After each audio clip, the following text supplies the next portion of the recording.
Hello to all up-and-coming mine eaters. There's already some YouTube content about the charger class out there, but it seems to mostly be tech lessons. I thought it could be fun to make a video about some of the unspecific lessons that I've learned while playing charger. Some of the things that you might pick up over time just playing the same way that I did, but maybe I can give you a head start, especially if you're newer to the class. I may mention some tech in this video. I won't be explaining it. You can go watch charger tech videos for that. A somewhat broad topic that I really want to go over is something that I don't think was super thoroughly covered in tech videos, probably because they assume you already know it, and that is just general key bindings and which buttons to press or hold to do things. Something that applies to all classes really, but especially charger, is that E and R are not really the greatest ability buttons. Nullscape is a platformer, and if you come from any other platformers, you should know that having to use the same fingers you're using to choose what direction you're going in to also press and in this case hold another button is really not ideal. It's highly recommended that you rebind your ability and alt ability button to things that you don't need your left thumb, pointer, middle, and ring finger for. I believe a lot of people simply bind the two to left and right click respectively. I personally use left click for ability and left shift for alt ability. Okay, now that you can hold two buttons at once and simultaneously use WASD without dislocating your fingers, we can move to... You should make it a habit to basically never start your charge by using the alt ability button. This is because while you're holding your normal charge, you can start holding the alt ability button on top of the primary ability button to begin air charging at any time while grounded, unless you have Ninja Belt in which you can start in midair. Well, in this state of holding both charge buttons, you can release alt ability while continuing to hold the primary ability button when you decided that you want to start falling again without ending your charge. By constantly swapping in and out of air charging, you can get a lot of mileage out of a single charge before having to go on cooldown.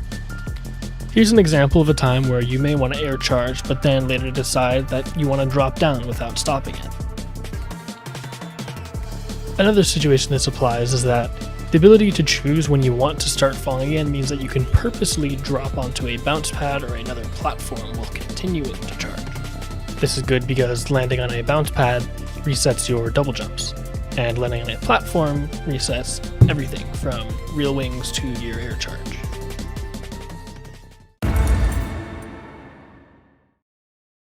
Another habit you should build is to not hold W while you charge, at least until you have matrix tetrahedron steering.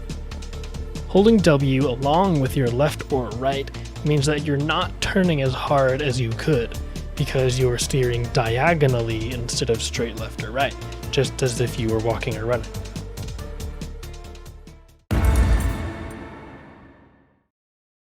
Your charge's ability to instantly direction change even out of a slip is very convenient for turning on an ice tile, especially when you're collecting gifts on the platform and want to make a perfect 90-degree turn.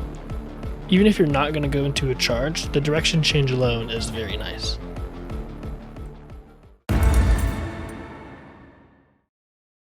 This one kind of only matters in the early game when you don't have double jumps and gray swings, but when charging from one path to the next, being completely perpendicular to the path makes it relatively easy to fall off the other end. By far, the best way to avoid this is by just doing a jump charge, as this lets you stop your charge before you even reach the platform.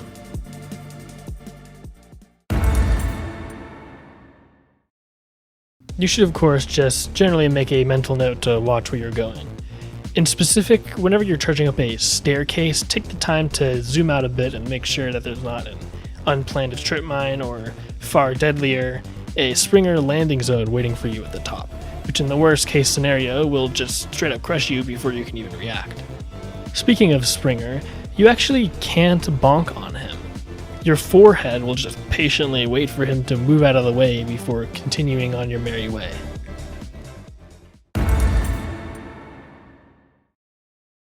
Once you get Ninja Belt and start using up your double jumps during your charge, it might be a good habit to 1. Save your air charge, and 2.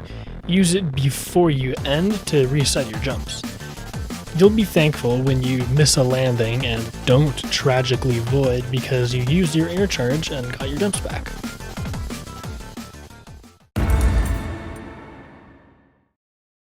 Lastly, make sure to actually use your fast fall. It's easy to forget it even exists when charging as the class is a whole thing, especially coming to charger from the other classes. The more you use it, the more you'll just weave it into your normal movement. However, some specific examples of its use include getting sent up by an unwanted bell or springer shockwave, and these drop-offs where you can use your quick drop to continue moving at a full sprint, where with at least 2 swiftness rings you would otherwise have to slow down to avoid sailing over the top of this one gift. The thing I find myself using it the most for, however, is just tapping the ability button to get down to like bounce pads without slowing down and waiting to land on it. And that's all for now. I'm sure patch 5 will be coming out any day now, which could very well change all of this. So for now, happy nulling. I'm nulling it.